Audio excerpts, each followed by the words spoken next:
Oh, baby. What's going on, guys? It's Steve Larsen, and you're listening to Sales Funnel Radio.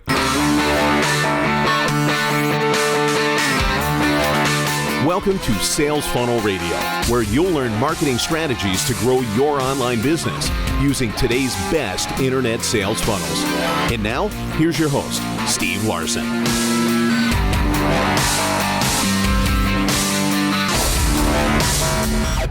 Hey, how you guys doing? I'm so grateful that you guys have tuned in. Let me just say that first off. Thanks so much. I really appreciate it.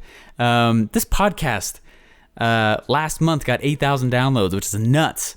And then this month, we're only halfway through the month right now, right? Yeah, about halfway through, and we're already at about 8,000 again. It's awesome. It just continues to grow and grow and grow, and I just really appreciate it. So thanks to all you guys. You guys are all rock stars. Hey, so it was about 3 or 4 years ago. I was talking to somewhat of a mentor, but he's also a professor, and I was like, man, I don't know what I want to do. Is this 3? Yeah, it was about 3 or 4 years ago. I was like, I don't know what I want to do. He's like, well, currently your major is selected as finance. I was like, yeah, but it's like, that's so boring. And it's not that, please don't misunderstand what I'm saying. Like, finance is awesome. Like, you guys are awesome. But I just, it wasn't interesting to me that much. And I was like, I don't know if I really want to do it.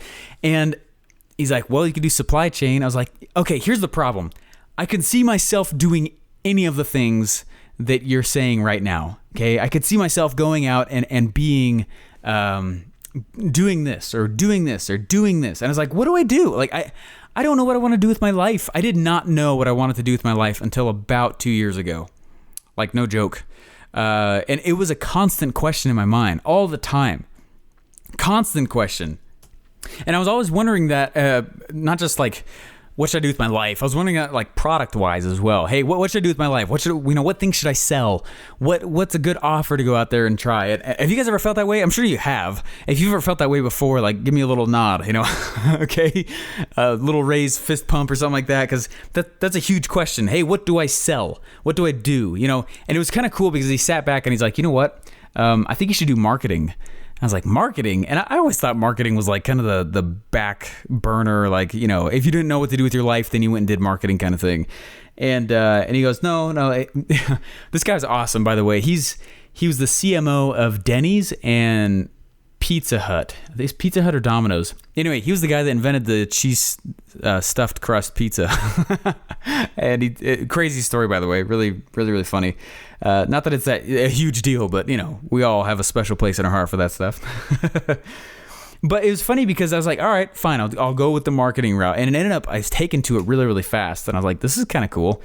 And what was interesting is he started mentoring me outside of class, far more one-on-one than I ever expected or thought he would. It was very, very interesting what ended up happening.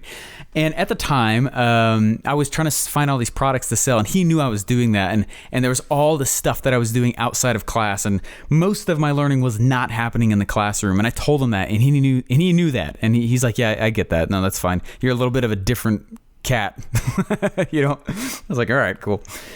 So anyway, he's like, hey, go do this, go do this, go do this. And he was really the first guy that actually started guiding me in the path, first of all, of marketing, but then second of all, had to actually create products that sell. And a lot of it had to do, honestly, with this idea of the cheese stuffed crust pizza. And I know that sounds ridiculous, but it's true. Hey, and I was like, how did you know to do that? How did you know what to go out and how did you get your ideas? How did you find products to go sell? And I spent quite a bit of time with him, and I actually still chat with him every once in a while. And he actually put me up for, there's only 10 of us in, like the whatever 1,000 people graduating, nominated as, a distinguished entrepreneur student. You know what I mean? It was really cool. I got a trophy and everything. It was really kind of fun. But anyway, he started telling me these nuggets that were just amazing. They totally changed my life. And the more, even just talking about it, I'm remembering all these little things he used to do. And he told me, I was like, okay, well, how do you get ideas for these products? Okay, you were CMO of Denny's, CMO of Pizza Hut. You were the, head honcho guy of a lot of different companies. And he's generated just tons of revenue with his marketing tactics, you know. And he honestly, along with one other guy, was by far the best teacher I had. You know, he's just so good. Anyway, I really had spectacular people in my business classes, which was it was really cool. But anyway, so I said, hey, how do you do this? And he said, you know what, ideas just come to me. I was like, okay, but come on, you got to give me more than that, you know. He's like, well, think about it, okay. He's like, okay. He's like, okay. When I was at Denny's, I was going to Kohl's, and as I was driving to Kohl's, I get out and I walk out, and as I'm walking up to the store, there were these posters of bands wearing the Kohl's clothing, and they were promoting the clothing. The bands were by wearing it, and I was like, okay, that's it's interesting.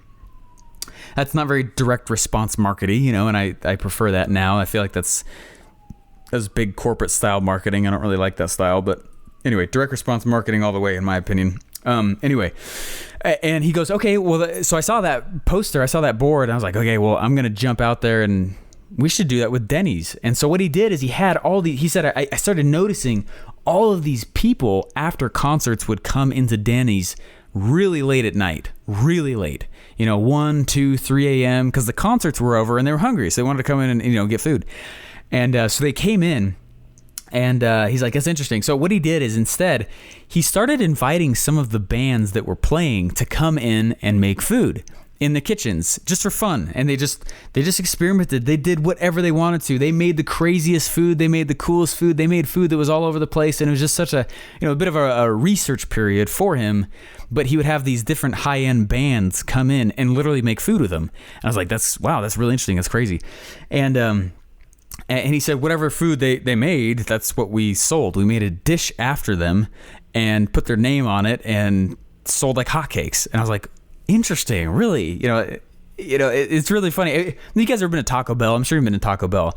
Everything on the menu is the exact same thing, just prepared a little bit of a different way. You know what I mean? Really, really interesting.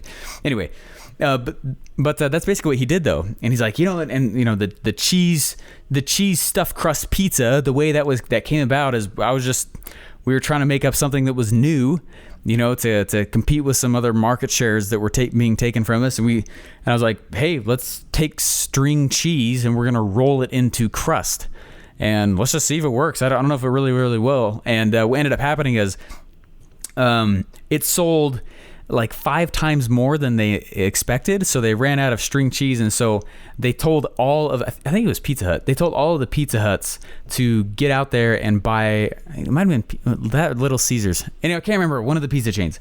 And what they ended up doing is they went out to all the different grocery stores and bought up all the string cheese that was there. Basically, for weeks, string cheese was not available in the entire United States because he had told everyone to go buy it from all the grocery stores because they couldn't fulfill orders enough. And I was like, are you kidding me? That's how Stuffed-Crust came about? And he's like, yeah. I was like, okay, cool. And there was some lessons, though. So he would tell me these stories. He'd tell me all these different... It was really, really cool. And it was all just one-on-one with him in his office, and he would just teach me. He was really, really fascinating guy. Anyway, he works for the NSA. Anyway, really cool guy. I was like, this is fascinating, though, that you knew to do that. And he goes, you know what, though? And this is one of the key lessons of this entire podcast and the entire reason I'm doing it right now, okay? He said that it's less about coming up with new products all the time. For you to get out there and actually make money, it's less about coming up with something brand new all the time, brand new stuff that's never been thought of before. And he says, like, that's not what it is. What it's more about is taking existing products and modifying them and putting them out to the market because you know that the previous one already sold. I was like, ooh, that's interesting. That's very, very interesting. And for a long time, my mind just kind of rolled over this. And he said, so what the game became for me, this is what he was saying, is I would go find something that was, already successful. I would take that thing, I would tweak it, and I would put it back into the marketplace because I knew it was already selling, but my own spin on it made it something slightly new. And I was like, whoa, that's crazy. Oh my gosh. Like, and it's so different than all the other business classes that I'm in that you're kind of also teaching. Like most of the other classes I was into, or the other books, or any other style of entrepreneurship that was out there, was very much into, find something brand new, come up with an idea that has never been done before, and you'll change the world. And he's like, yeah, that doesn't really work. He's like, it's such a big gamble. Like, it doesn't really work that way. It's a great way to not win. And what does that sound like to you guys? That's funnel hacking. That's what funnel hacking is. And what's funny is he kept teaching me, and just kind of one-on-one for a long time. He was kind of one of my early mentors, and he still kind of is, honestly. We haven't chatted in a while, but he's awesome. And there's a few quotes and things he told me, but I ended up writing a book, an ebook. It's about 3 years ago. I didn't totally finish it yet. It's a small one. It's just an ebook about the different things I had been learning and the different steps that I took to create a several $1,000s a week business while in college. And I was like, wow, this is crazy cool. And one of the things that he told me, he's like, hey, so it's all about finding data and then trying something, but doing it on already existing, already successful products that are out there. And he was doing it with all these crazy scenarios, right? And he said, enlightened trial and error succeeds over the planning of the lone genius. Does that make sense? You don't know it all. I said that in the last podcast. You don't know it all. Don't act like you do. You don't currently have the creativity that you need to be better than everyone else in the marketplace, but the market knows. And so what he would do is go find these top products and tweak them and put them back out there. Find the next products, tweak them, and put them out there. And that was like his awesome show. That's what he was super good at. And it was essentially funnel hacking. And I was like, man, that's really, really interesting. And I went through and I started writing this concept in this ebook that I'd put together called, kind of in my own terms. It's less about, I called it product Big Bang theory, where something just suddenly appears out of nowhere. Like brand new concepts, super new ideas, things that had never existed before. Wow. It's product Big Bang theory is a piece of that's not, if you're trying to change the world, that's a great thing to do, but it's more about product evolution. All right. I believe in product evolution. I know that product evolution works. You guys know that MLM product that I currently sell? You guys know how I knew that would sell?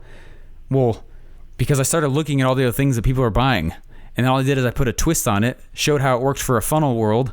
I even took the same info product, I got it transcribed, I transcribed it, and then I put my own words and twists into it and the way I would teach it, and I put this whole spin with funnels on it, and then I just reshot it. And that's why it's so successful. As a product, it came from a product and a content that was already killing it. All I did is I went and I made my own version of it, and I put things on it that I thought made it even better. And that's why it still makes $1,000 a week for me. Like, it's totally on autopilot. It's super amazing. Okay, does that make sense? So when you guys are making your products and your services, you're like, I don't know what product to create. I've gotten that question a lot lately too. I don't know what product to make. I don't know what thing to go put out there. I can't figure this out. Oh my gosh, I can't do it. It's so much less about getting out there and trying to make something up totally brand new. Like, don't do that. Go find who are the other giants inside the industry you're wishing to sell into. How is revenue being generated in that industry? Go find that person, go find that business, buy it, follow and document the entire process, whether it's online or offline, whatever it is, record, screenshot, capture, do whatever it is so that you can go back, put it all on a whiteboard and study it, right? I did that for about 6 months before I launched the actual product that MLM one. And it's amazing. This whole idea of product evolution versus product Big Bang theory, it's such a big deal to me. That's what I call it. That's my own that's my own spin on it. Anyway, I even I actually pulled up the ebook. I haven't opened this thing for years. It's crazy. So this is a question that I asked myself. So how do you come up with new products all the time? I was trying to put into words the frustration I was feeling. After obsessing after many ideas and trying to make many of them run, I felt like I conceptually understood what to do with a product once I had the product, but I couldn't seem to find the product or make it run. I said I felt like I didn't even care what the product was so long as people wanted it and it was, helping people. And this is what he said back to me. Luckily I wrote it down, what he was saying. He said, well, you don't need something new. He said, you don't need something that's new out there anyway. He said, ideas just come to you every once in a while where you're out looking for them. Once He said, once when I was trying to figure out what I could do for increased Denny's sales during nighttime hours. Oh, I just told you that story. But anyways, it's very super powerful, guys. Super, super powerful. What's funny is I went through and I ended up finding out a lot of the patent stats, and tons of patents get submitted. Lots of them people don't actually do anything with. You know what I mean? Like brand new ideas that are these. I mean, it works. It works like crazy. But all I'm trying to tell you guys, if you're trying to do a lifestyle business, if you're trying to do something that is not necessarily to change the world, but to change your world, change how you live, change your lifestyle, don't try to make stuff up. Just don't do it. And the people you're like, man, I don't even know what industry to start in. I have no idea where to even begin. There's so many things out there. I truly don't care what the product is.